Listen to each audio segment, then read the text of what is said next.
What's up, guys? ArtistVersion1 here, and I want to thank you for tuning in to the Three-Way Dance Wrestling Podcast this week. But first, I want to tell you guys about our sponsor, MoviesRUSA.net. That is movies, the letter R, USA.net. And they are a proud sponsor of the Three-Way Dance Wrestling Podcast. And if you're listening to this, you must be a huge wrestling fan. And being a huge wrestling fan, you must be a fan of the glorious Attitude Era of wrestling.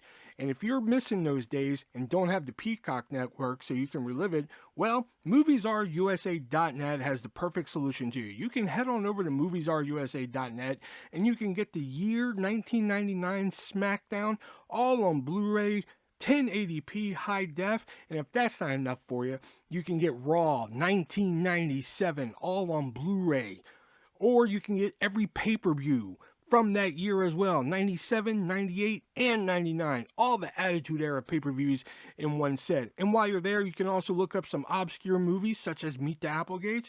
You can get the Netflix series Monster, the Dahmer story, all on Blu-ray, DVD by special request, only for movies, unfortunately not for TV shows, and you can get them for nice, reasonable prices. And if you go over there and that price just isn't reasonable enough for you, you can use our checkout code, 3-WAY, the word, not the number, 3-WAY, and save 50% on your purchase. Free shipping over $50, and even if you spend under $50, only $5 shipping. But don't worry, we look at our analytics, and we know most of our listeners are international. International, we haven't forgotten about you. All you got to do is spend anything at all, and we're going to ship to you. Just pay the shipping costs, and you can get anything from MoviesRUSA.net. So head on over to MoviesRUSA.net, use that checkout code 3-WAY, save yourself 50% on your purchase, and let them know that the Three-Way Dance Wrestling Podcast sent you. Enjoy this week's episode. What's up, guys? ArtistVersion1 here, and welcome back to another edition of the Three-Way Dance Wrestling Podcast. And you can't have a three-way dance unless there's three of us, and guess what? There's not three of us. Shelby not joining us this week. Just know that if you're the type of person that likes to keep people in your prayers or say a little prayer, just say a little prayer for Shelby and his family this week. That's all we're going to say. We're not going to air his dirty laundry here, but just know that he won't be with us this week. But joining me as always is he's got your number on the wall, Nick. For a good time, Carl. What's up, everybody? Yeah. Now that song is going to be stuck in my head for a fucking week. You're welcome. So yeah, we are back to wrestling this week. And speaking of movies and wrestling and everything, we have an announcement here to break up the monotony of, just wrestling and trying to find topics and because, we go off into a tangent here. I've gone over this many, many times when I go live on my YouTube channel. We could have went the route of other wrestling podcasts. We're like, hey, let's talk about Raw, SmackDown weekly and review it. But that's what other podcasts do. We don't want to do that. We could go the route of like, hey, let's try and get a hold of this wrestler and bring them on and let's talk to them. Let's pick their brain. But other podcasts do that. We kind of wanted to do our own thing, like review things that like not all. We touched some things that all podcasts review. Like The Wrestler and this and that. So like we kind of wanted to do our own thing. Like not a lot of podcasts review WWF Aggression or the wrestling album, such like that. So we kind of wanted to do our own thing here. But sometimes you throw stuff at the wall, see if it sticks. And some of our wrestling topics just, unfortunately don't stick. So after last week's episode that me and Nick did of the movie Rat Race, Three-Way Dance Goes to the Movies, we made the decision that we are going to do some more movie-related episodes. So the Three-Way Dance Wrestling Podcast ain't going anywhere. For the, two people who do listen to the wrestling ones, don't get your panties in a bunch. We're still going to do wrestling, but we're also going to review more movies. We already got a plan in place for that. There's just little shakeups, for this week and possibly next week as well. Three-Way Dance Goes to the Movies is going to be a little bit more regular as well. You're still going to get your wrestling in too. So if you're just like, fuck movies, I just want to talk about wrestling, you're still going to get that. If you're like, fuck wrestling, I want to hear more movies, you're going to get that too. All right. But yeah, we got a packed show for you here tonight. We're going to talk about Extreme Rules, the recent premium live event here. We're going to talk about some news. Of course, we're going to play It Came From eBay and the three-word dance, I should say. So let's get right into it because we got some big news here. Let's get the sad shit out the way first. We lost two real ones in the last 2 weeks that we haven't talked about wrestling. Man, first we lost Sarah Lee. Oh, that's so sad. Not the innovative pie maker, but the latest Tough Enough winner. Which they're being real hush hush on how she died. Yeah. Somebody came into my live and said, "Oh, did you hear about Sarah Lee dying? It was murder." I'm like, "What the fuck? I didn't hear dick about murder." I can't see that. You know, I didn't know she was married to Wesley Blake. I didn't know that either until the other day. Yeah, same here. And we lost one of the all-time greats, if you really break it down and everything. Antonio Inoki passed away. Yeah, the founder of New Japan Pro Wrestling. Yeah, the chair, parliament member of Japan. Apparently, he negotiated with, I want to say, North Korea to release some prisoners back in the day, which I never knew about that. Damn. Can you imagine a wrestler going to fucking North Korea saying, "Hey, give me back my fucking people"? Can you imagine Antonio? Inoki, think about what he did to, the one that, the big dude. Oh, don't mention that. That's my vintage pick of the week. Oh, okay. Well, we'll talk about that at vintage pick of the week. But can you imagine Antonio Inoki just walking up to like Kim Jong Il and just bitch smacking him to give him back his people? Yeah, I can't imagine that, but like, what? Like Kim Jong Il is probably the only person that doesn't line up, and like that's not a sign of respect for Kim Jong Il. Everybody else is just like, yeah, fucking smack me. If anybody's ever seen that video. Yeah. For those of you who don't know what the hell I'm talking about, there's a video of a fucking huge line of people, like from the ring all the way up the ramp, of people lined up to get smacked by Antonio Inoki, and it's considered a huge honor in Japan, or was considered an honor in Japan. To get smacked by the man. To get smacked. And like some of the people he does not hold back on. Like some of the women comes up, he kind of gives them a love tap. But some of the guys, man, he fucking winds up, man. But yeah, Antonio Inoki and Sarah Lee, rest in peace there. Yes, yeah, you know what? Speaking of rest in peace, a career died, kind of. This is what I'm really confused on. I think this is kind of like the Matt Striker Impact incident, where like something happened that they're not telling us. But Jimmy Smith, who replaced Adnan Virk a couple, I guess 2 years ago now, or a year and a half, something like that, released from WWE, shaking up the entire WWE commentary teams. Wade Barrett, Michael Cole going to be announcing SmackDown. Corey Graves and Kay Peasy, aka Kevin Patrick, going to be doing Raw, and Booker T and Vic Joseph going to be doing NXT. But Jimmy Smith leaving WWE, and it's just really weird. Because he's gotten rave reviews, he's done miles ahead better than Adnan Virk. I don't understand why they're getting rid of him. Maybe he got a blowy from Vince and they just found out. He's one of the people he was paying hush money to. Yeah, that's the best I can think of. And Jimmy Smith is like, I'm gonna go tell the world I got a blowy from Vince. They're like, no, you can't. Yeah, but I heard one of the reasons was that they wanted to stop doing 3-man commentary teams, but then why not just like move some other people around? Yeah. I think that's what I thought. Because Byron went to backstage interviews. Yeah, they're bringing back Kathy Kelly, which, hey, don't get me wrong, I love me some Kathy Kelly, but I just think I think there's something. It's like Matt Striker. All of a sudden, Matt Striker was like, "Yeah, I'm an Impact," and all of a sudden, he's gone. And he's just like, "Thanks, Impact. See you later. Bye." No story, no nothing. Jimmy Smith is just like, "Yeah, I'm out of WWE. Thanks, people. See ya." Oh, and then earlier this week, he said in some interview that Roman Reigns couldn't wrestle and that something else that he's since clarified. Apparently, I didn't read it, but I was just like, Yeah. So Somebody's I'm bitter. like, I think something happened there that they're not Yeah. telling us. But like yeah, he was miles ahead of Adnan Virk. I think Adnan Virk was just like, you try so hard. You just couldn't get it, but you try so hard. He Like tried harder than Mike Adamle did. Wow. yeah, A for effort, like D minus for execution for Adnan Virk. Mm. You know, but yeah, so commentary teams are shaking up. That's at least he didn't hit his head really hard. Hey, speaking of heads, yeah, that was just terrible.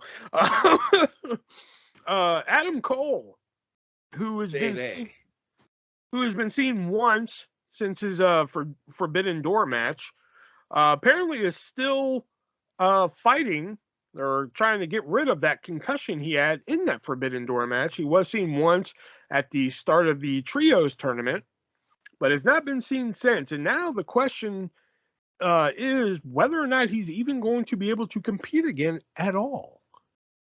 So he could be looking at CTE here. Thoughts? I'll say you asked me if I had this story, so I figured you had shit to say.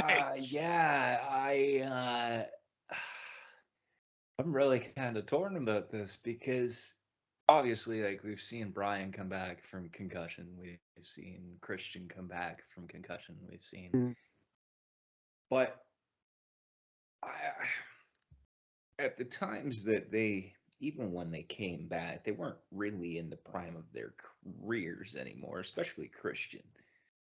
Adam Cole on I his don't know. I think Daniel Bryan would be the exception.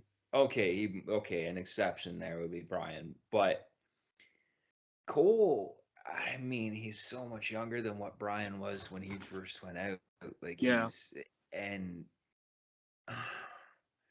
I mean, if he's truly done, he never got to reach his full potential. Sans NXT, of course. I mean, Yeah. okay, Ring of Honor, but there's been so much with Ring of Honor that it just kind of is like, well, it's on the same level as what NXT would be, and it's really too bad if he's done. Yeah. Like really too bad, especially because I don't think they've used him right in AEW to this point.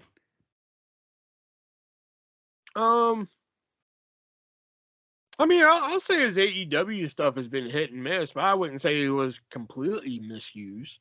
Well, not completely, but I mean, there's been a lot of misses. Yeah. I guess he could, maybe if he gets over the concussion thing, he could maybe head back to WWE.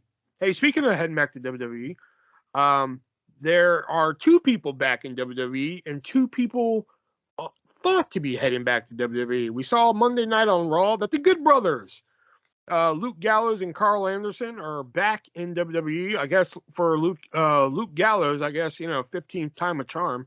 This is like his fucking third or fourth run in the company. This would be his fourth, something like that. Carl Anderson is his second. They're back, but word has it is that Mia Yim and Chelsea Green could be possibly on their way back to the E, with Triple H in charge. So we've only seen there's one another one too. Is there? Bo Dallas. So the 4 big returns possibly. Really, do you give a shit about Bo Dallas? If he's gonna be Bo Wyatt, yes. Oh my god. But I was gonna say we've yet to see a lot of big women return. We've only seen 2. Candice LeRae and Dakota Kai. Yeah. So I, for one, would like to see Chelsea Green. Chelsea Green's been one of them people that I didn't really miss her till she was gone. Mia Yim, for some reason, I've always liked the better outside of WWE. For some reason, when she's in TNA, I'm like, I can get behind Mia Yim, but then the second she signed with WWE, I'm just like, I don't care. I don't know what it was. But once she got in WWE and she was doing the head baddie in charge shit, I'm just like, I don't care anymore. But for some reason, Jade and TNA, I can get behind that. See, because it's a different character. Mia Yim was hard to get behind WWE. Well, even Mia Yim in Impact. Too much that was too similar. But even Mia Yim in Impact, I can get. She was Jade. Oh, Mia Yim, recently. Oh, Yeah, yeah. you know. I could really care less about Mia Yim. I'd like to see Chelsea Green get a better shot because she kind of got fucked around the last round and Yeah, injured. But yeah. And let's talk about the big match of the week here. Sammy Guevara taking on Andrade El Idolo, but it's a match we didn't even get to see because it happened backstage. Um, Story has it that from what I've read, because I didn't really look too far, because there's only so much AEW drama I can deal with. Apparently, Sammy Guevara went and bitched to Andrade about him working stiff, and yeah. that's where he went wrong. When keeping it real goes wrong. Yeah, that's apparently where he went wrong.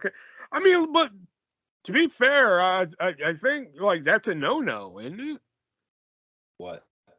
Going to complain to somebody about too stiff. That'd be like Macho Man going to Andre and saying, "Hey, brother, you're working too stiff out there, man." Yeah, I thought it You know? was a no-no, but Sammy Guevara is also a little bitch, so So apparently they had some words over Twitter, and then when they showed up Andrade found him. Andrade found them and fucking shook his ass down, fucking learned them a few things. Um, but So here's the he's thing. But here's the thing. They sent Andrade home. They didn't send Sammy home. But like, here's the thing. If you really break down this whole thing, didn't Sammy start this whole thing? Yep. Same as Sammy started it with Eddie Kingston. Same as he started it with Matt Hardy, and then fucked him up in a match. Well, Uh, I can look at that one as an accident. well, okay, fine, but even still, like the amount of incidents that Sammy Guevara has been a part of now, I'm pretty sure I'd be looking at him as the common denominator here. Yeah. Like Andrade hasn't been known to Did be somebody did on hostile backstage. I was about to say, did Andrade maybe overreact? Possibly. There is that rumor that he's trying to get himself fired so he can go back to the He could so he can just work with Triple H. pull the Darby Allin and buy out his own contract. That's how Darby got to AEW. He bought out his own Yeah, contract. that is true. But couldn't you just say, "Hey Tony, here's 5 million or whatever's left on my deal. I'm done." I'll see you in Connecticut. Like I'll be on USA Network and or Fox. See ya. Yeah. You know. But Jim Cornette believes that Andrade should have been fired before the fight even happened. Well, he's not being used. And even though he is being used, any of his segments get poor numbers.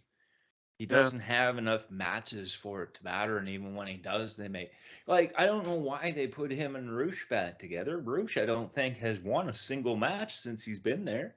I think he won one. And believe it or not, Okay, I think he won one, but it was against Fuego del Sol. that doesn't count. Everybody Exactly. beats Fuego. You know. Guy Um was literally hired to lose I know and to that's what kills appease me about that. Sammy. It'd been one thing if it was just like we read on Twitter, like Fuego del Sol hired to AEW. Okay, cool, whatever. But the fact that like Sammy came out, like, here's a contract, man. You're AEW, you're all elite, and then like he still just jobs every week. That's Yep. that would be like if I were Fuego, I'm like, why the fuck am I even still here after that? Yep. You Thanks could for have the just money, like Tony, you could have but just like put my contract in the mail and let me sign it after that. could have FedExed it to me. Yeah, you could have FedExed it. That, or you could have just sent like Miro to my house to kick me in the nuts if you were just gonna make me job it. Send a camera with him and just Just send the camera, let him kick me in the nuts, and then we'll call it a day. All right, so that was the news this week. We are going to move on to our fixated game of It Came From eBay, and I'm going to go back in the logs. I'm going to find some oldies here. Oh So boy. we are playing the abridged version, I guess you could say, where Nick has to find the highest priced item to get a point. If he hits the one that is in the middle, nobody gets anything. If he hits the lowest priced item, his opponent Shelby, who is not here this week, will get the point. So let me find some here. Okay, here's some. All right. So is it the 1985 5 WWF sealed Viewmaster reels. You get 3 Viewmaster reels sealed in their package. Or is it the 1985 Rockin' Wrestling, the Rockin' Wrestling cartoon, the Rockin' Wrestling card game? It is what it is. It's a card game based on the Rockin' Wrestling cartoon. Or is it the 1985 3-inch by 5-inch Hulk Hogan notepad? Again, it is what it is. It's just a small notepad, and on the front there's Hulk Hogan there, and it says Wrestling Superstars above it. Which one of these 3 are going for the most expensive price on eBay? Fuck, it could be any of them. Hogan notepad. Points. Shelby. That is the cheapest one. Damn. Going for the price of $30. What? Yep. Are you kidding me? Only $30. Yeah, your little theory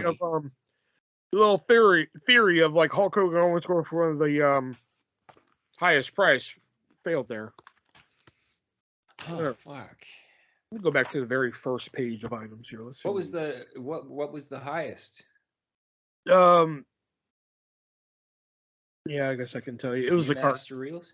I'll just tell you it was a card game. I won't tell you the price though. Gross. Game Okay, so let's go with these 3 right here. Is it the? No, let's not go with that. Okay. Hold on, I lied. Let's get off this page. Okay. Is it the Ultimate Warrior flashlight? This is a flashlight where it's just like a green flashlight, but the button is like a bust of Ultimate Warrior. Hey. So like that's like the on and off switch of just the Ultimate Warrior there. Wow. Or is it the Macho Man themed? It doesn't have Macho Man anywhere on here, but it's a Macho Man themed Slim Jim thermos / cooler. So you can get, it's like one that like construction workers would take with them and shit, so everybody can share like water or Gatorade or some shit like that. Or is it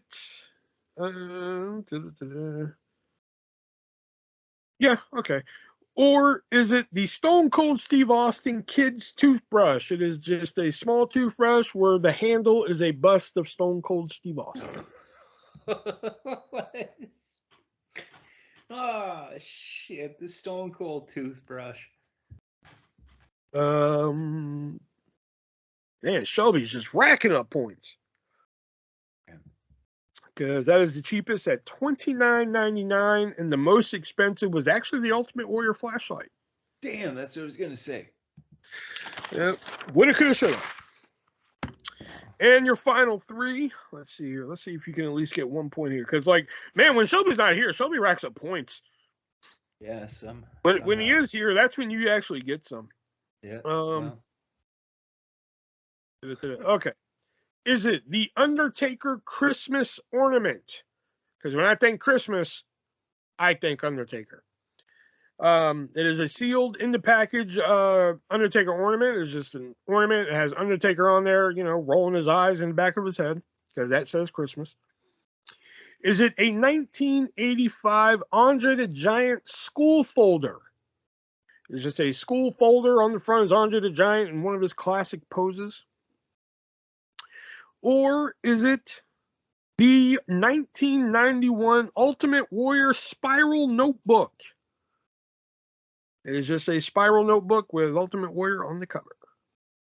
Which one of these 3 are going for the highest price on eBay?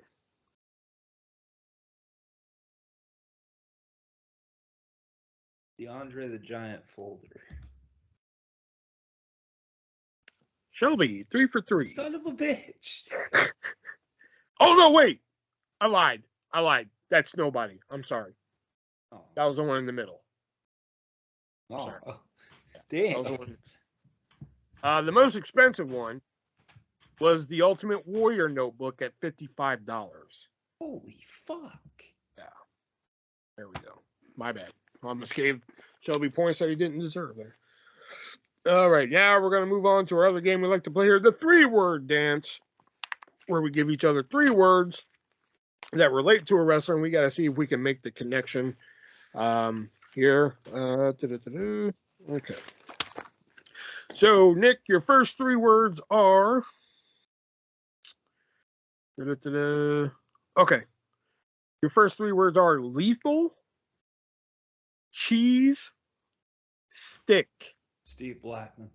Fuck. I didn't think you'd put it together that quick. I used to love me. Well, I mean, any of the old footage I saw, Steve Blackman, I loved me. Steve Blackman, man, he was fucking Damn sweet. it. I figured Okay. cheese would throw it off.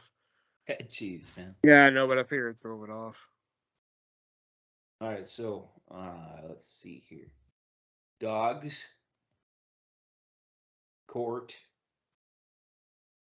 crown. Ground? Crown. Oh, crown. Jerry Lawler? Yeah. You got there quicker than what I thought you would. What is it? How does dogs play into the... Puppies. Oh, okay. Yeah, that's good. All right, that was a good one. All right. Let's see. You get this one. Your 3 words are rank, rifle, misfit. Booker T. Nope. Hugh Morris. Nope. Chavo Guerrero. Nope. Billy Gunn. No. Bart Gunn. No.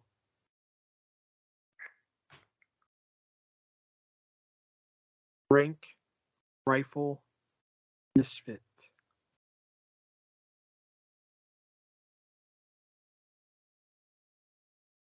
Like rifle is in gun or rifle is in like rifle through something?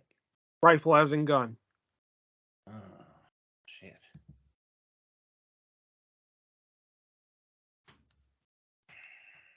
Hint. Your hint being...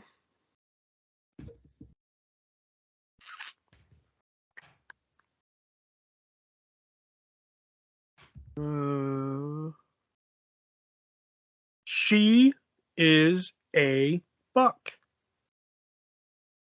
She is a fuck. No, buck. B-U-C-K. B-Fab? Nope. I don't know how that would fucking work out. I will say you're on the right track there, and I was just like, you got to be fucking kidding me. He's gonna get there, and then you went off the rails. Oh, probably with Major Guns. God damn it! Yeah, rank, major, rifle, gun, misfit, misfits in action, and Tylene Buck is her name. God damn it! I know. Once you started with Booker T, think about that. You started with Booker T. I was like, oh shit. Then you're like Hugh Morris. I was like, God damn it. Then you're like Chavo Guerrero. I was like, fuck, he's gonna go through them all. And then you're like Billy Gunn. And I was like, okay, all right, you're getting away from there. Okay, so next 3 words: defense, defense, however you want to fucking, security, bald. Bald, B-A-L-D. Yep. Joey Mercury. No. Defense, security, bald.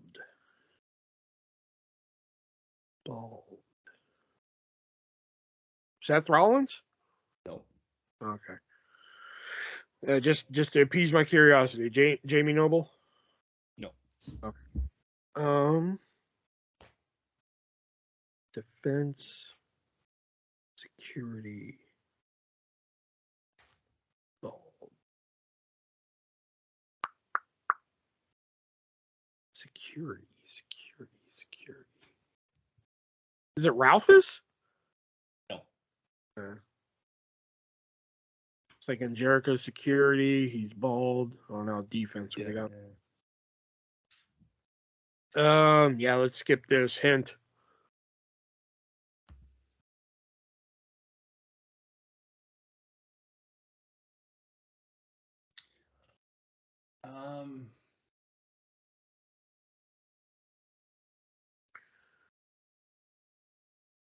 Defense, security, ball. Shaniqua. Damager. No. What? Doug Basham? There you go. So Wasn't he was Damager? No, that was Danny Bash. Oh, okay. I was like, wait a minute, wasn't he Damager? Yeah, so he was the Secretary of Defense in the cabinet. He was Oh, part okay. of Paul Heyman's personal security in ECW. Yeah. Bald. I mean, we all know that Jim Cornette story. And of course, Shaniqua was a manager to Basham. Yep. Treated them as her subs.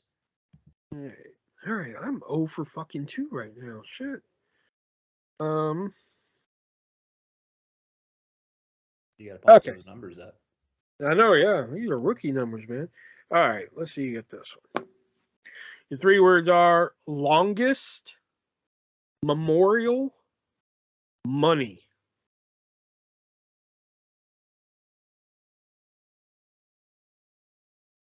Vince McMahon. No. Longest, memorial, money.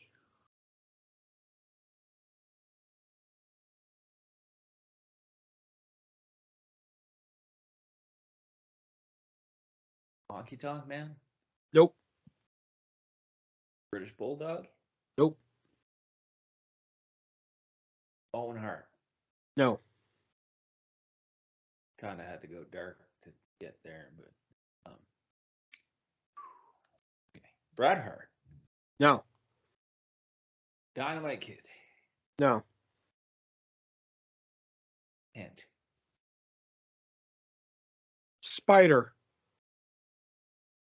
Fabulous Moolah. Damn it! How the fuck? Oh my god! She was the Spider Lady. Yeah, When Richter, man. I just said Spider. Fuck. Longest because she's the longest reigning women's champion ever. Spider Lady, money, another word for Moolah, and Memorial because the WrestleMania Women's Battle Royal was named Fabulous Moolah Memorial Battle Royal before everybody got their panties in a bunch. Then it just became the WrestleMania Women's Battle Royal. Fuck, I went 0 for 3 tonight. All right, my last 3 words. Doll.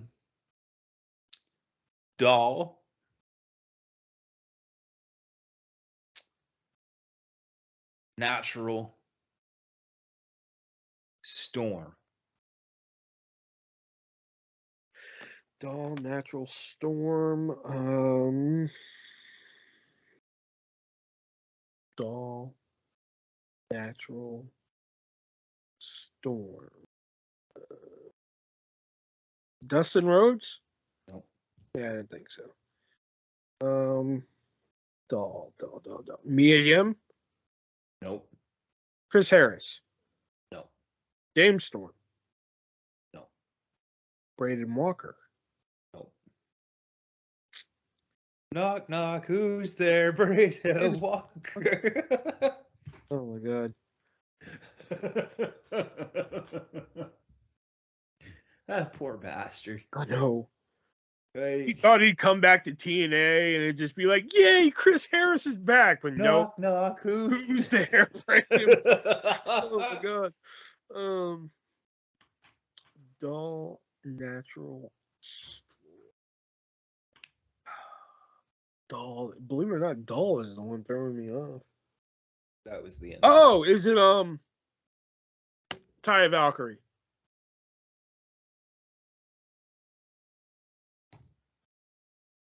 Hello? No, it's not. Oh, okay. I didn't hear you. No. Okay, hint.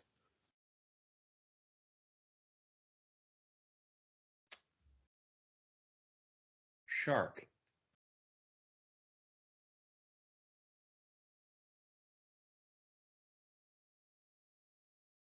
Is it Shark. Earthquake? It is Earthquake. He carried the Cartman doll as part of the Oh, that's right. Okay. Storm, Earthquake, part of the natural disasters, and he was the shark. Yeah. Well, one of his gimmicks was the shark in Yeah. WCW. Oh God, I went 0 for fucking 3 on that. Oh my God. I don't know how I managed to get all 3 years either, but Yeah. I just, man, I can't believe Moolah you got. I figured if I would have said Spider Lady, yeah, dead giveaway. But I figured if I just said Spider, See, I'm maybe more you get. surprised I got Major Guns. I figured maybe you get it, but it'd take you longer to get there with just Spider. You know. All right. So those were our games we like to play here. It came from eBay and the 3-word dance there. Now we're going to move on to Extreme Rules. And I will say last year, we can actually say that last year when we reviewed Extreme Rules, last year I gave Nick and Shelby like a number. I told them, I was like, pick a number between 1 and 10 and then divided it by 2 and subtracted that point total from it, and it ended up getting a 0 out of 10 because of the lack of Extreme Rules. Last year's was the shits. Oh God, yeah, it scored a 0 out of 10 in my book. Like, but because it had the lack of Extreme Rules. This year did not have that problem. Every match on the card had a stipulation, but did it make for a better show? We're gonna find.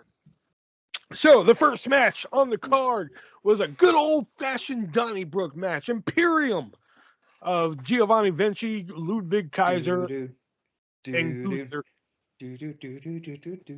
Oh man, their old taking entrance music on was the better. Brawling Brutes of Butch, Ridge Holland, and Sheamus. This ongoing feud between Sheamus and Gunther with the background players in, and a fancy street fight is what it's essentially called.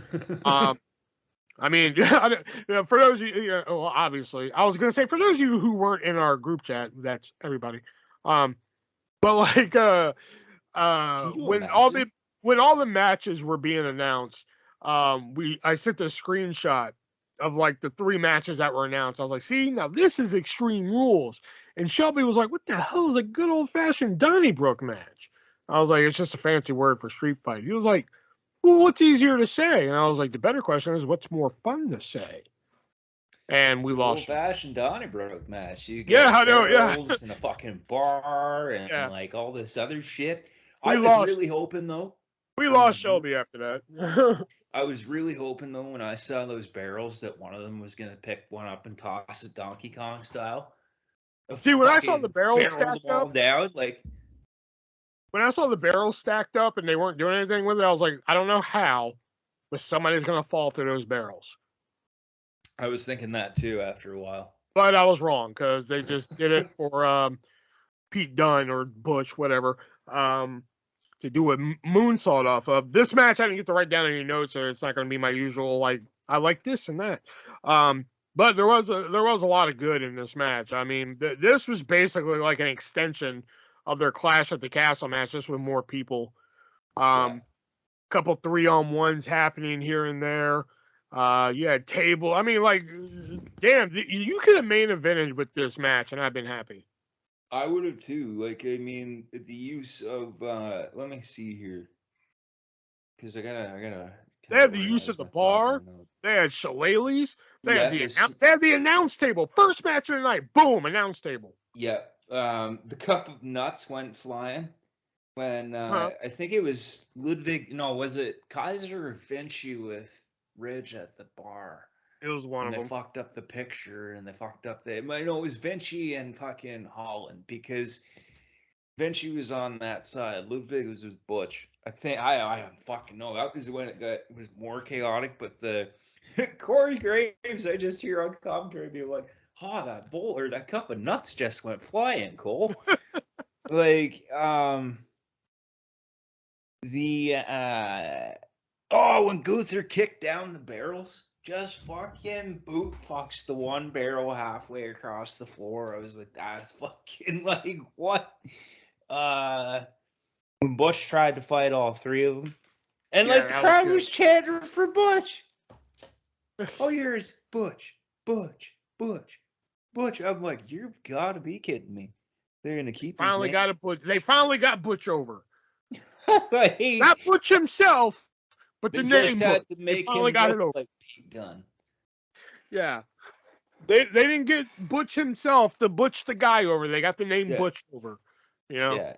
took them a while, but they did it. You know, Although Gunther is finally over with me. It wasn't to begin with, but I like that now. I still don't like it. I mean, it could be over. I don't like Butch either, but I mean, it's over. You know. Yeah, I like the combination of the names like Gunther, Ludwig Kaiser, Giovanni Vinci better than I liked Walter, Marcel Bartel, and Fabian Eichner. I like Fabian Eichner better than Giovanni Vinci. Ludwig Kaiser I like better. Marcel Bartel doesn't roll off the tongue as easy. That's a French name. I know, but still, but it doesn't roll off the tongue that well.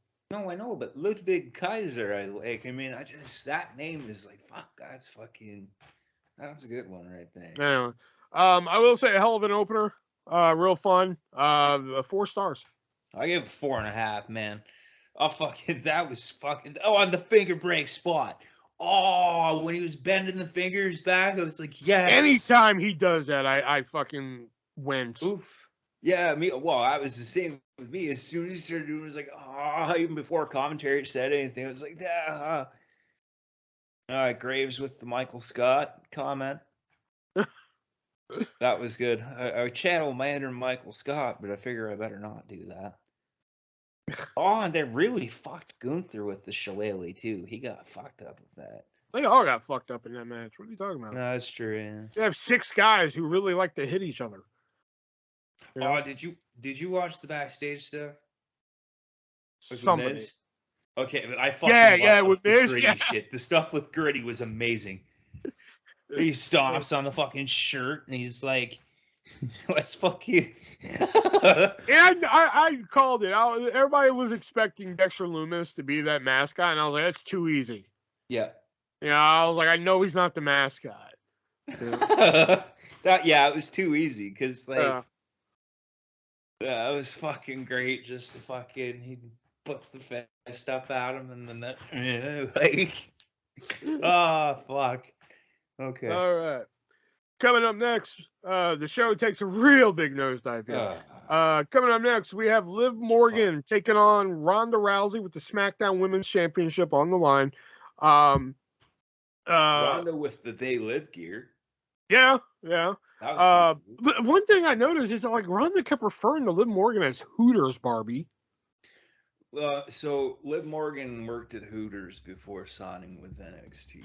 Okay. For that. And I wrote this note down just for Shelby before we knew he wasn't going to be here. But Ronda Rousey wasn't smiling walking to the ring, but that's always Shelby's complaint. Yeah, she wasn't smiling yet. According to Michael Cole and Corey Graves here, the first Extreme Rules match was Jack Swagger versus Randy Orton. That was news to me. See, well, as deemed Extreme Rules, because remember the first couple ECW one night stands, they weren't listed as Extreme Rules. It was just anything. Like, I mean, it was just, for example, Balls Mahoney versus Masato Tanaka. Mm-hmm. John Cena versus Sabu. It was never stipulated as such. Maybe that was the first time, but I feel like, well, why are you sticking up? Why are you sticking up for them? Well, because they might be right. No, they're wrong. As officially deemed Extreme Rules, I think they might be right. Oh, your opinion is wrong. Well, can you prove otherwise? Yes, I can. Not right now, but I can. Give me some time. Oh, well, fuck. I will say fucking now. I will say good knee by Ronda. Nice first bat swing by Ronda. Ronda fucking what they did with this bat, and if that wasn't a worked bat, holy shit. If it was a worked bat, still. Yeah, and why wasn't this just a baseball bat match instead of Extreme Rules? They did more with the bat than anything. Well, I mean, the good old-fashioned Donnybrook match was more extreme than this fucking travesty of a fucking Extreme Rules match. Gotta love the step-up knee by Ronda. Every time she does that, I like it. I did like the double knees with the chair. That was pretty cool. Weak as fuck finish. That finish was dumb. I also, I, the fucking the oh the how the fuck was Liv wearing so much makeup for an Extreme Rules match? Are you supposed to be like ready to fucking like fight and shit? And instead here I'm covered in fucking makeup and then I'm gonna smile at the finish for whatever reason. I like some of the spots in the match, so that's why. At first, I had a 3, but as I was looking at my notes while you were talking about the Donnybrook Oof. match, I lowered it to a 2.5. Only because I Yeah, like some of the spots in there. that was me too. I only liked some of the spots. I liked when she started using the karate belt as a whip. Hmm. Yeah, 2.5. I can't rank it any higher than that. I Yeah, have written somewhat extreme, not much to write home about. Why the yeah. fuck was Liv smiling? Just because she got ass in her face? And she was like, oh, yeah. Hey, what was happening there? I don't know. Plus, I don't think Ronda should have won. That's just Um, I don't think she needed it. yeah, It's probably written into her deal somewhere.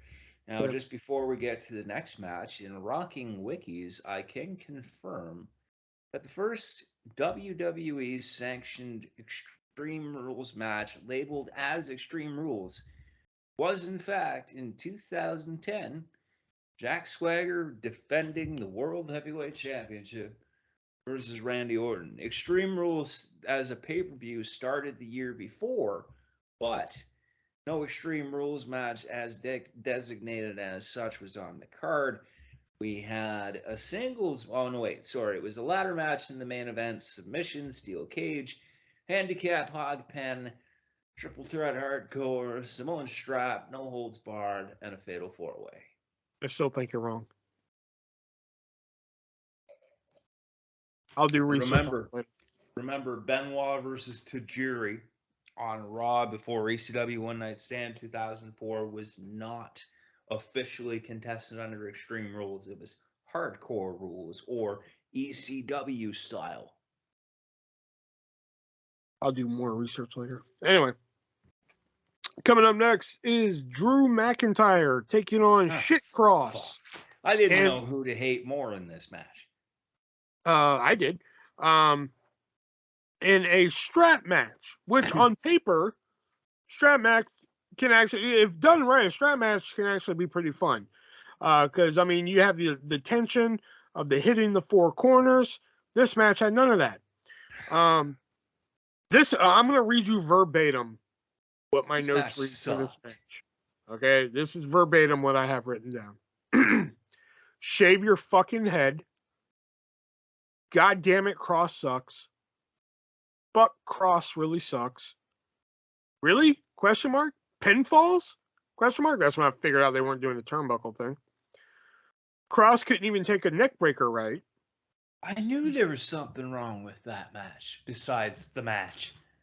He Fuck, they didn't sucks. do the turnbuckle rule. He sucks. I want to pen Cross to a Cross. Fuck this match. 0.5 star. 5 stars for McIntyre for trying. Because Well, McIntyre at least fucking tried. He tried to make this look yeah. good. I'm not going to I'm not going to be that harsh. My That was first note generous is for me. my I first almost note gave it 0. my first note is oh boy, Scottish Sheamus is angry. Yay. Uh then well, okay, maybe this is an unpopular opinion. I do not find Scarlett Bordeaux attractive at all. She She just was looking pretty good. She has her, for me, she has her days. You know, like I'll look at her one day she's and I'm no like, Dakota Kai or fucking like Cora Jade or like fucking one of them. Like fuck. like I said, she'll Nah. have her days. I'll look at her some days and I'm just like, whatever. But like, I'll say at Extreme Rules, that was a good day. Eh. She just doesn't do it for me. I don't know why. It might be as I get older, it might not. I haven't figured it out. Fair. I don't think Cross should shave his head. I can take him more seriously with hair, but that's a fucking tall feat to take this fucking See, clown I'm the seriously. opposite. I mean, he still sucks, but like I can at least take him more seriously without hair. I just has he gotten any reaction really since he got back? Not to my knowledge. Because like the crowd was I don't know. I don't really watch the segment. flat here. The crowd was really flat here, and I just think like it's too bad. Like I mean, you hate Cross. I'm kind I of do. indifferent. I don't know whether to fucking like the guy, hate the guy, fucking sometimes like the guy, disregard. I have no fucking clue how to feel about this guy. Yeah. I mean, it's a cool entrance, but that doesn't make the talent. I will say though, like, I mean, I do fucking rag on Drew McIntyre, but he sold really, really well in That's this all match. like Like, he fucking tried. I exactly. had this as a 2. I'm relegating it to a 1.5 simply because Drew tried. And you could Yeah. tell he was fucking trying. Like, and this Cross just doesn't. There's something missing, man. And it's not because he has hair, Yeah. it's not No, because of his no, wife no. What's missing is talent. That's what's missing. and a helmet. I, Oops. I just like, you know, I can't say anything more about Cross that I haven't said on any other episode that we've mentioned Cross before. I don't see it with this guy. Like every time I go to sell autographs and everything, and somebody mentions Cross, I'm just like, it's the same fucking thing. Like he does it. I don't see it there. He sucked as the White Rabbit. He sucked as Killer Cross in Impact. He had like one good match as Karrion Cross in WWE. That was that 5-way. You know. And Um, that wasn't even him doing the work. Like, I mean, look at who was in yeah, there that was like match with that him. was a collective. I mean, You like he had had a couple Ciampa, great. Gargano, Cole, Dream, Yeah. and fucking Cross. And it's like, Cross is easily the common denominator here. You know, but I just don't see it with him. And people are like, no, he's good, he's good. I'm like, no, you think he's good because you want to fuck his wife. And I got news for you. You're not gonna get to fuck his wife. I'm I've sorry. got news for you, too. Call Mark Miro and see how that worked out. Because, I mean, I wonder if that's how they broke up. Just like Brock Lesnar went to Mark Mero was like, I'm gonna fuck your wife, and he's just like, okay. Because like, really, what are you gonna do? if you look at Brock Lesnar and then you're like, okay, Yeah, that's fine. I Just guess so. don't hurt me. Yeah. Just don't hurt me. Here's my ring. Just don't hurt me. He's dressed Okay. like Little Richard. Just don't hurt me, please. Oh my god, I want to see that match Baby. now. I want to see Johnny B. Bad versus Brock Lesnar. Oh my god. Just don't hurt me, baby. Woo, I'm a bad man. And then just Brock Lesnar just kills him. All Like, you right. thought that Kofi versus Brock was a squash. Oh my god. Brock Lesnar would use Johnny B. Bad as a condom to fuck something big. Toilet paper. All right, coming up next here, we have Bianca Belair taking on Bayley. We had more from Miz and Gritty first, though. Oh yeah, we do. Yeah. Yeah, there was. Oh, maybe it was after. Because that's when Dexter showed up. Was that? Never mind. Yeah, Bianca. Bianca and Bayley in the first ever one-on-one women's ladder match. With that is true. That's a true fact. Yeah, I thought that might be true. I did notice that Michael Cole mentioned twice Sasha Banks. Yeah, but he also mentioned fucking Nia Snax too. So Yeah. Oh, did he? I didn't hear Nia Jax. yeah. Okay. Mentioned Nia Jax when they were talking about Alexa Bliss versus Nia Jax at Extreme Rules in 2018. Oh, okay. I didn't hear One that of one. those years. Okay. All right. That might have been That might have been the next match actually. Hmm. The I Quit, because Nia and Alexa had an I Quit match. So yeah, that might have been the next match. Yeah. Extreme Rules 2000 and not sure. Yeah, I'll rock some wikis on that. But Yeah, I can look on that and I'll go through what I like here. Nice sunset flip into the ladder.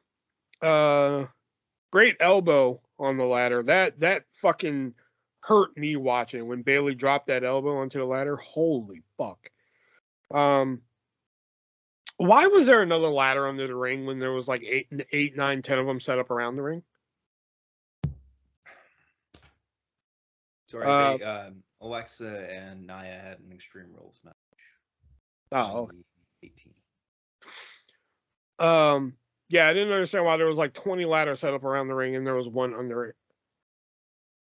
Ah, well, I Yeah. mean, Um, I wrote down random black lady look, LOL, because apparently they cut to the crowd at one point and they cut to like a random black lady, and the look she had on her match, or look she had on her match, the look she had on her face was just like, it wasn't like in excitement or boredom. It was just like puzzlement. It was so good. I missed that. Yeah. And Cole just kept referring to like whenever it was Bailey was close to winning, he kept referring to like, oh, Bailey's gonna get another reign as SmackDown Women's Champion. He said it about 4 times. And I was finally just like, he does realize this is for the Raw Women's Championship, right? Yeah, that's it. I noticed that too. Like he kept mentioning the SmackDown Women's Championship. I'm like, Cole, what the fuck are you Yeah, talking about? I know. And then he finally corrected himself. Um, and why would Bailey hold on to the ladder for the KOD? Good question. Like, oh, let me hold this ladder. Maybe I can do something. Oh, wait, fuck, I'm gonna get KOD'd. Maybe I should drop it or something. Nope, I'll just hold it. Good question. And I'm actually shocked that Belair got away with this.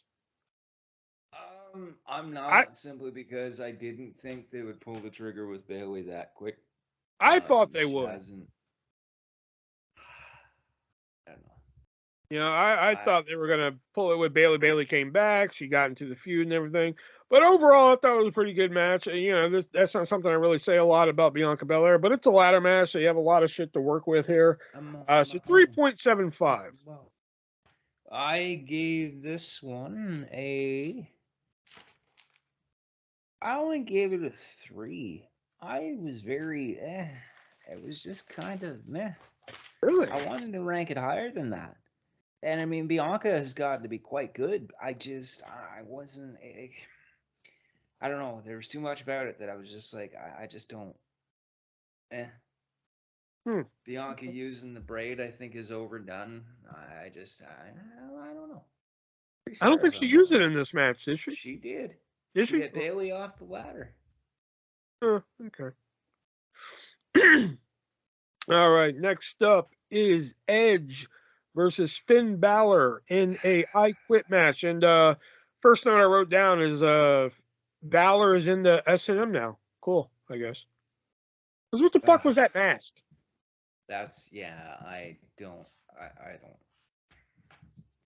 You know. And the only other thing I wrote down, because there wasn't really a lot to like commentate on in this match, but Beth and Rhea got a bigger reaction than like almost like everybody throughout the night. I think there was like 2 other things that got a Yeah. bigger reaction than her this. Yeah. You know. See. Go ahead. Go ahead. Go See, ahead. this match was very boring to me. It wasn't Mm-hmm.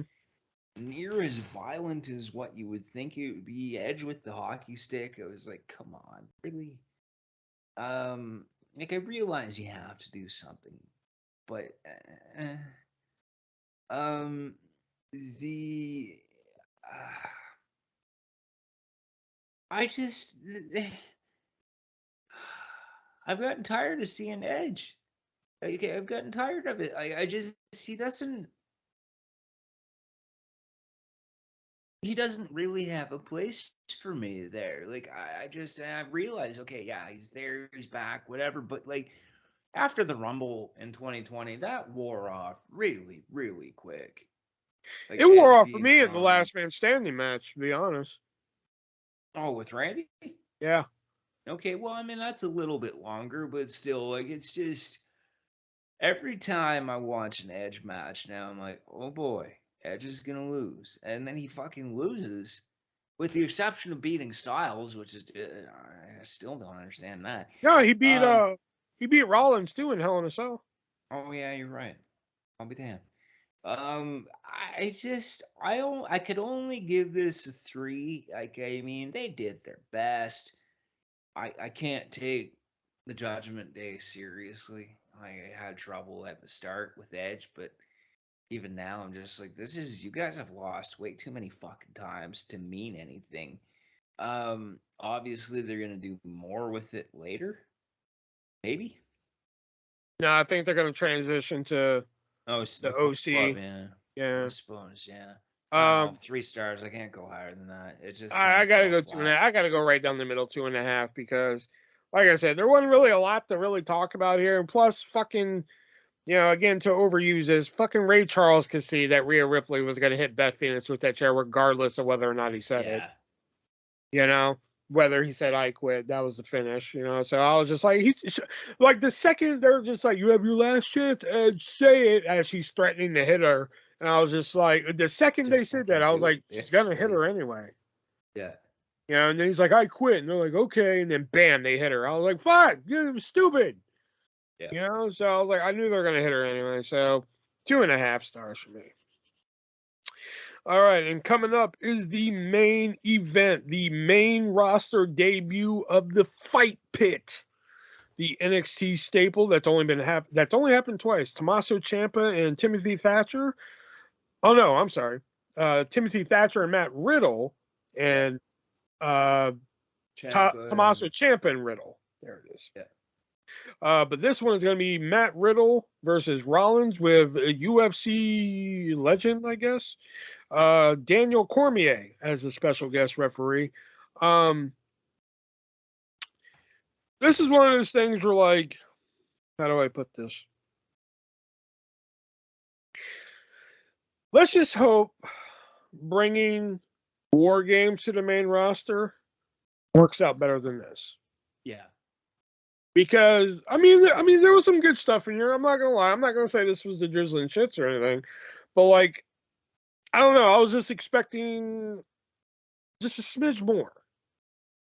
I've always expected a smidge more from Rollins and Riddle, though. Something about those two together just doesn't click for me. I don't know. I It's thought not their like last they can't match. have a good match. It's not like they don't have good matches. It's just I don't. There's something that doesn't work with those two.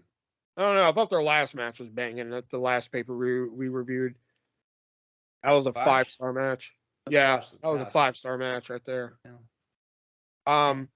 But I mean, like the Broton from the top of the cage, that just looked like a mistake that actually just turned out okay. Yeah, well, I guess Cormier has said he forgot what the finish was supposed to be.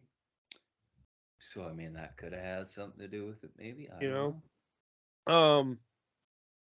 And Cormier as the ref, I mean, I guess. I mean, it was more just to generate interest. I guess. He didn't really have a place there. I mean, don't get me wrong. I was really excited for it. I'm like, okay, cool. Fight Pit, main roster. All right, I'm down with this and shit like that, But like, I just think there was so much more they could have done. I'm not saying like bring weapons in or anything like that. I just think there was just so much more they could have did, and they just didn't. Yeah. So I'm gonna have to go 2.5 with this one. See, it wasn't terrible, but it could have been so much more. I had it at 3.5, and I'm dropping it to 3 the more I think about it, because yeah, you're right. It could have been so much more. Yeah. And it just, like I say, something about Rollins and Riddle just doesn't click for me, and I don't know what it is. It's not that they're not talented or anything, or that they can't put on a good match. It's just something about the two of them together. It doesn't, I don't know.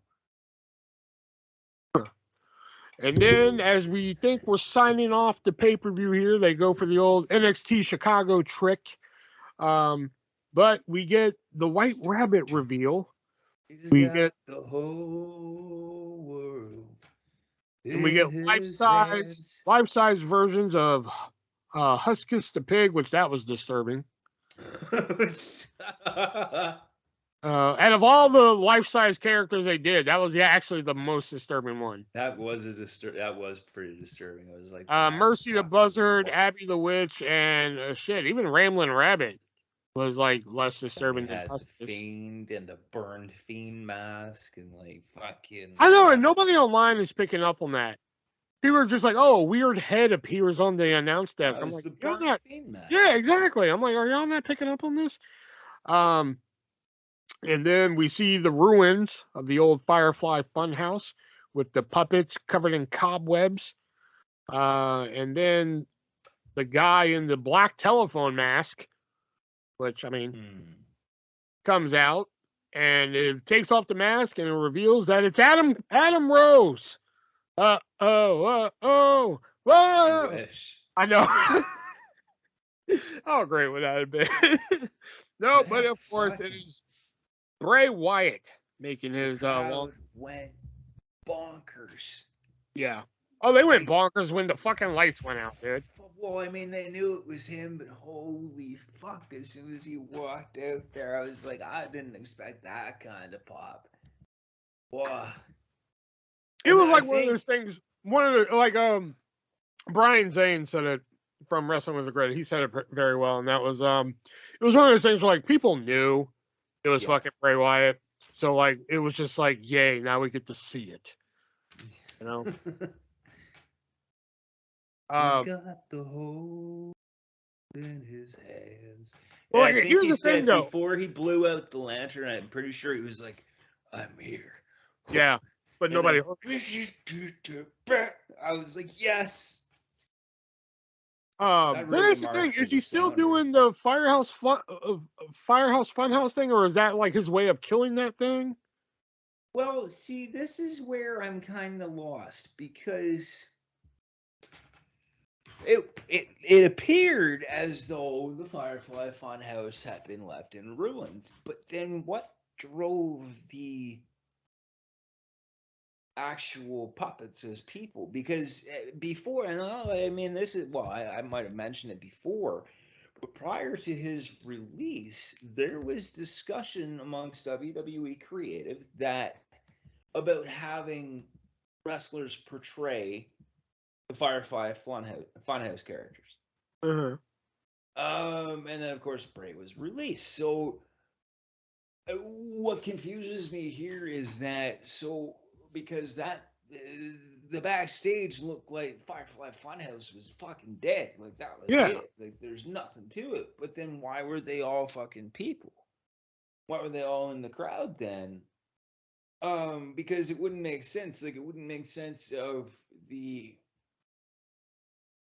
if the puppets were to come to life, why would they be killed off as puppets before they could? I mean, I guess it was after, but still, it really, that part confuses me. And how they get to, if in fact the rumors are true, and the Wyatt Six is Bray Wyatt, The Fiend, Mercy, Huskus, fucking Ramblin' Rabbit, and Abby the Witch. I mean, they're all Bray Wyatt. They're all vessels of Bray Wyatt. So is he going to project himself onto other people? What's supposed to happen here?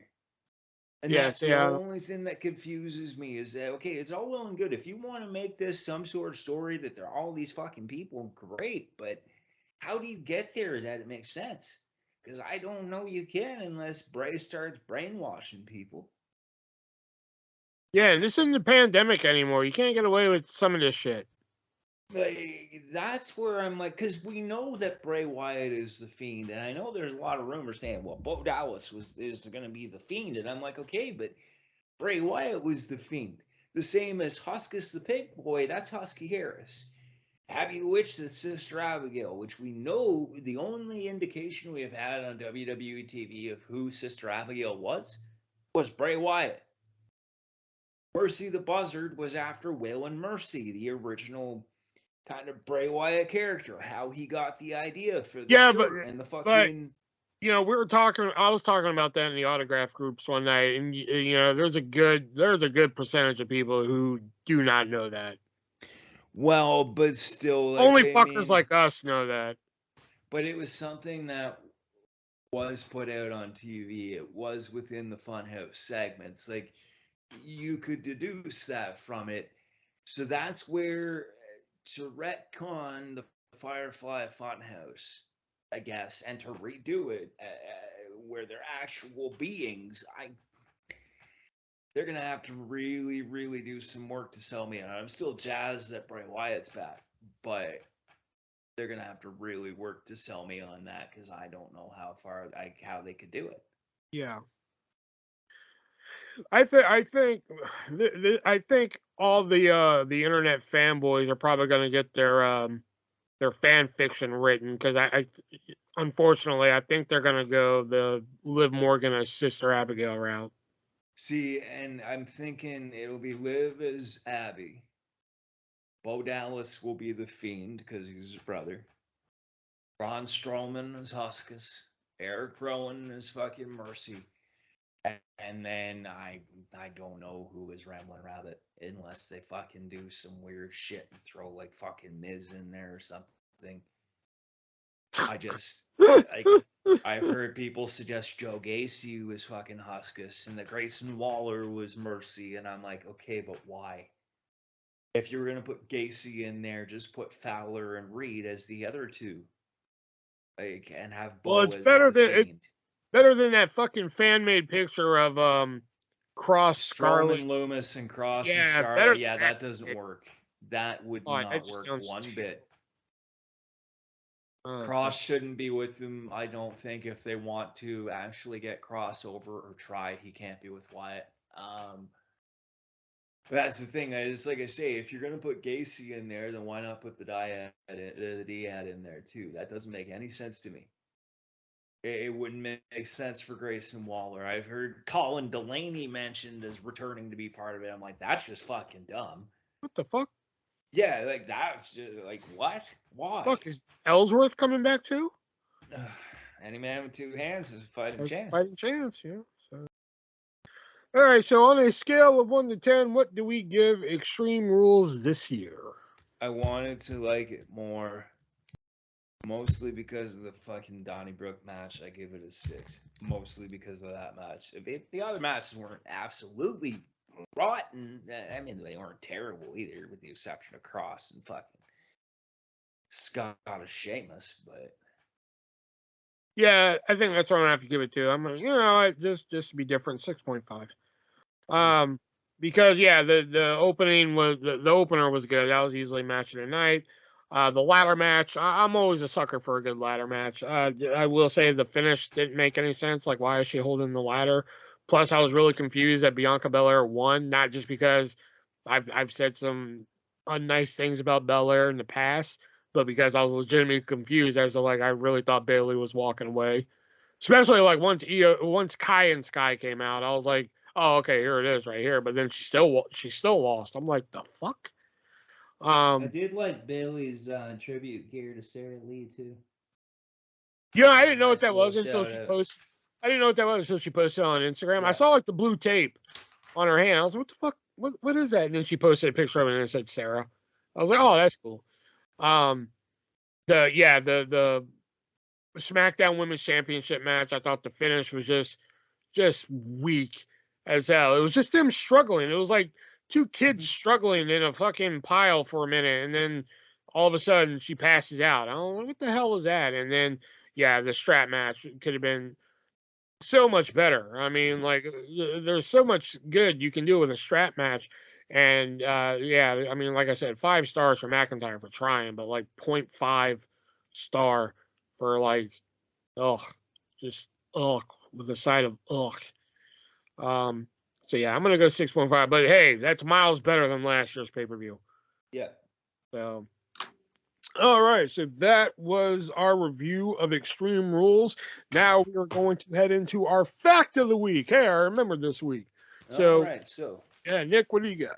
our fact of the week this week, we go back to WrestleMania 23. So, Battle of the Billionaires. Bobby Lashley with Donald Trump versus Umaga with Vince McMahon. The losing manager gets their head shaved. It was originally booked to be Hulk Hogan, who was Donald Trump's representative, versus The Big Show as Vince McMahon's representative. Now, at that time, Show got hurt. So then the Great Khali was tapped to replace him. They were going to do the 20th anniversary of the Slam. Build up the fucking Slam, and Vince gets his head shaved, and here's too racist to end the match, but you know. He's too racist to be in there. There's no. We've got two racists to win the match. Like, I mean, Trump and Hogan. Oh, Oops. Anyway, so then Hogan had issues with Vince going into March of that let me year, guess. Was it about money? probably, which led to Vince changing the match to Lashley versus Umaga. Huh. Yeah. I don't know. Something about that. I just never understood why those two were chosen for that match. Umaga, yeah.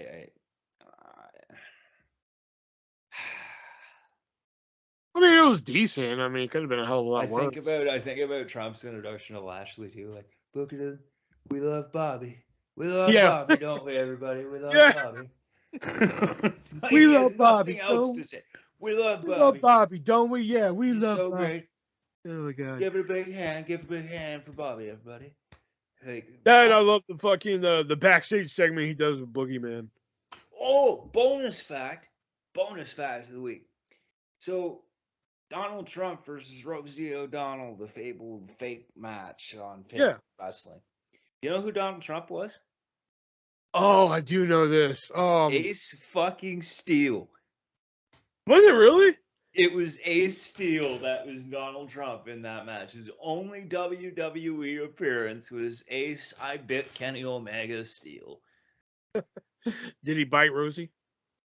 Oh, I don't know.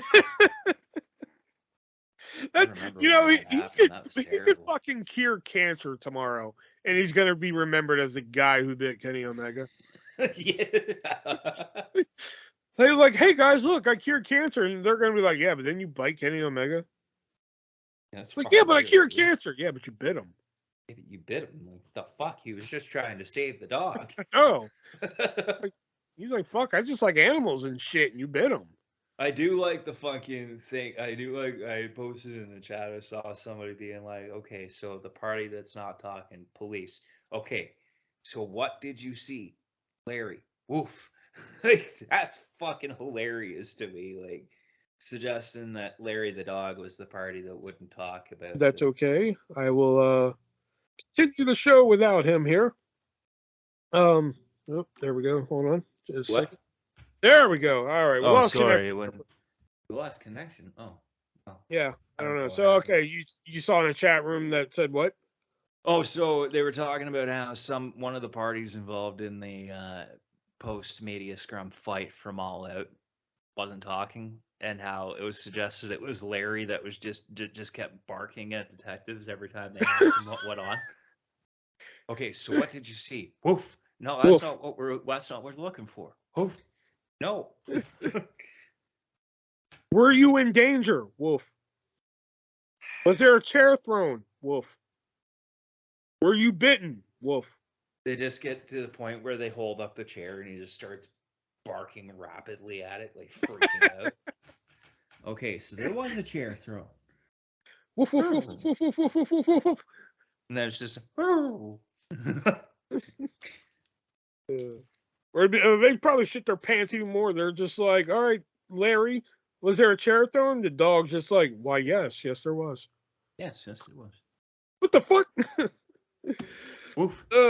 Well, I didn't really plan anything for after the pay-per-view this week, so I guess we'll just go right into Vintage Pick of the Week. We'll make it a short one this week, you know. So Vintage Pick of the Week, this is usually something that we think you should go out and seek and watch, you know, whether it be a show, a promo, an old commercial, who knows. So Nick, what's your Vintage Pick of the Week?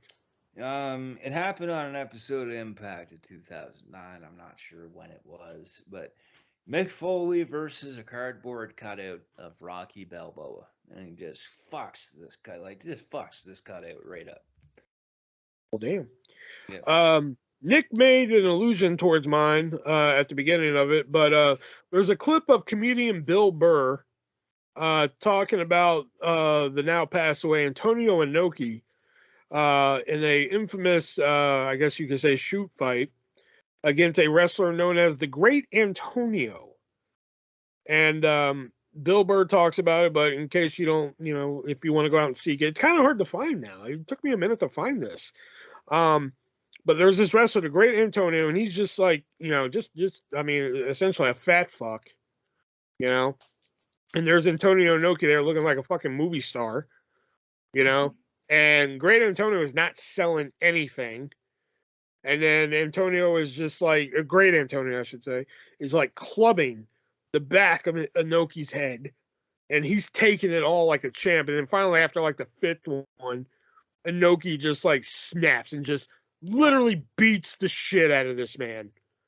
I mean, blood is all over this man's face and mouth. It's pretty incredible to watch. You know? Yeah, he fucks him right up. Oh yeah, it fucks him right up. And Bill Burr's commentary over it's really good. I think you can find it without the commentary if you don't want to hear Bill Burr talk about it. Either one, it's good. If you just want to see a wrestler who's like a piece of shit, just try and take advantage of Antonio Inoki, and Antonio Inoki doesn't take that shit, you know, that shows you right there. Inoki don't play that shit. If you want to hear a little bit of commentary on it, because Bill Burr, apparently a big wrestling fan. Apparently he does like other videos like this too. I just never seen it. Because, you know, here's a fact of the week for you. You know, comedian Patrice O'Neal used to write for the WWE? Get out of here. Yeah, he wrote for a little bit. He said he couldn't stand the schedule, though. So that's why he left. Yeah. He didn't I think, if I remember correctly, he lasted like 3 months. Patrice O'Neal, rest in peace. Yeah. Yeah, I think, if I'm remembering correctly, he said he couldn't stand the schedule. It was either he couldn't stand the schedule or, like, every idea he pitched, they were just like, whatever. You know, like, every time he pitched something, they're just like, no. You know, it was one of the two. I can't remember. But, like, he didn't last very long. You know? But there's the bell, so you know what that means. That signifies the end of the Three-Way Dance Wrestling Podcast. Like we said, Shelby having some personal issues at the moment, so may or may not be an episode next week. So we may have Shelby next week, may not. Nick definitely won't be here next week. So if we have Shelby next week, we might be doing something. Might be doing a movie review. Who knows? If we don't have either of them, then hey, no episode next week. But yeah, go check us out on Amazon Music, Apple Podcasts, Spotify. Be sure you follow us, notify us, rate us, all that good stuff. Stay tuned, because once everybody gets their lives back in order, we're going to be doing some more movies, all that good stuff. So for Nick and for Shelby at home, I'm the ArtistVersion1. Remember, be breezy.